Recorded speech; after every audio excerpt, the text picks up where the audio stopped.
Avoiding duplicate payments is often easier said than done. It can be especially difficult when wire transfers are involved. Stick around while the Savvy Pro shares insights on how you can avoid the costly mistake of paying someone twice when they often don't acknowledge that second payment. Welcome to Accounts Payable Soundbites, the program where we share tips and explain simple and complex accounts payable issues in short, concise soundbites. Welcome, Jen. Jen's with Capital Group, and she has a lot of great information. So let's dive right in. Can you tell me what the problem is? So from our experience, unfortunately, we come across times where we pay duplicate payments because wire payments are paid outside of the normal check run process. So we've come up with controls to try to prevent these from happening. Of course, we don't catch 100% of them, but we do catch quite a few. So I'm just going to walk through some of the things that we do just to kind of let you know what we're doing, and maybe those tips can help you guys in the future. Before you get to that, can I ask you another question? Yes. So do you sometimes find that vendors either don't realize or just don't acknowledge that they got the second payment? Yes, we run into that issue a lot, and it's challenging because even though we've made those payments and they know that it was by accident or a duplicate payment, we spent a lot of time trying to get that money back, even though it wasn't theirs to keep. So that is kind of why we went through the whole, how can we prevent these things from happening? Because we spent a lot of extra effort, and sometimes we may never get that money back and we have to just count it as a loss. Yeah. So we talk to the vendor, we ask for the money back. Sometimes we're fortunate enough, we do business with those companies a lot and they don't mind sending the money back. Or one thing that they like to do is try to add it to or apply it to a next invoice, which isn't always what we want because we want to account for every invoice. So if they're crediting an invoice and we don't ever have visibility to it, they can come back later and say, hey, you need to pay this invoice. Right. It makes that audit trail very difficult. Yes. So a lot of companies tend to want to do that. It just feels like we have to fight for our money back at times. Yep.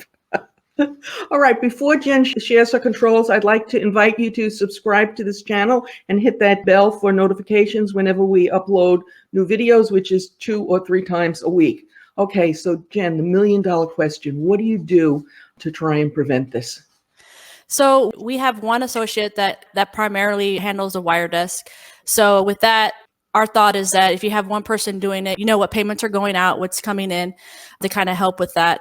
At the same time, though, we have other business areas that process payments that may be for the same vendor that we had a wire for. So in those cases, it's up to the wire accountant to kind of go in and do a little bit of research, check to see if we haven't already paid this vendor. Once they've determined that, then they go ahead and make a wire payment. Once the wire has gone out, obviously the payment's not going to go through our normal process. So on our images, we have a stamp and we put a proof for wire payment. So that way, if somebody else comes along, they can say, this is supposed to be paid by a wire. I shouldn't touch it. It's only for this one accountant to process.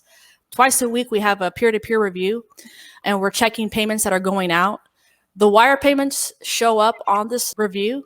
They show up as no payments. So as the other accountants are kind of reviewing this work, they're checking to make sure that the image has an annotation saying, this is a wire payment. So if they see that it's a wire payment, there should be no ACH or check payment details. If there is, we have the ability to block that payment, and that prevents duplicate payments. On the same side of that, when the accountants are going through check-in proposals, they may come across one that should have been marked as a wire and wasn't. And so they have the ability to change that at that time as well. Also, one thing that we do, all of our master vendors are set up, if they primarily only are wire payments, we add a payment method that we call E, which is external payments. And anything that has an E, when you post it as a posting accountant, it will show up as a no payment. So that also helps. But unfortunately, we do have vendors that we pay various payment methods, wire, ACH, check. So in those cases, that payment method doesn't work. Right. Unless it's manually put in by the wire desk. And anything manual, there's chances for being missed or just forgetting based on your load or your volume or whatnot. So those are pretty much the checks that we have in place. We also do what we call a wire reconciliation monthly. So that's where we find things that unfortunately were done duplicates, but after the fact. And in those cases, then we would reach out to the vendor and try to get our money back.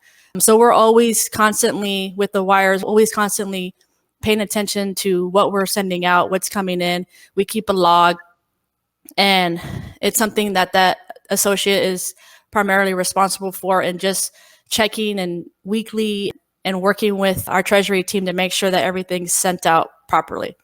Okay. All right. That's pretty comprehensive, and I applaud you for taking such an aggressive approach with this. If you like this episode, you might also like episode 94 on what to do when consumer type payments show up on credit cards. It's been quite popular with our members. And as always, we always appreciate your comments and your thumbs up. Thanks.